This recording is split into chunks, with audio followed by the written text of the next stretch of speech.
In Islam, Jesus, ʿīsā ibn Maryam, is one of the greatest prophets of Allah. He was not a god, but a noble messenger of Allah. His story is one of miracles, mercy, patience, and truth.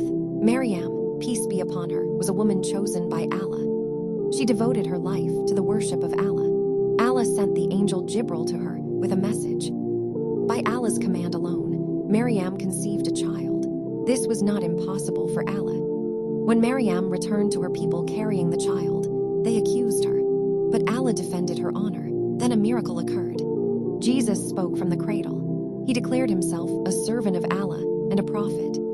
Jesus grew up calling people to worship Allah alone. He confirmed the Torah and was given the Injil. By Allah's permission, he performed many miracles.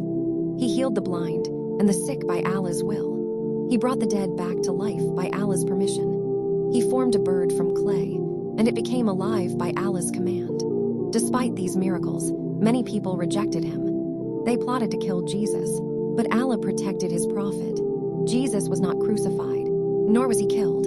Instead, Allah raised him up, and another was made to resemble him. Allah says, "They did not kill him, nor did they crucify him, but it was made to appear so to them." Jesus, peace be upon him, is still alive and will return before the day of judgment.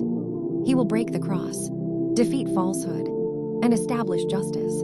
In Islam, Jesus is not the Son of God, but a beloved messenger of God. We honor him, we believe in him, and we follow the message he preached. Worship Allah alone. Peace be upon Jesus, peace be upon Maryam, and peace be upon all the prophets.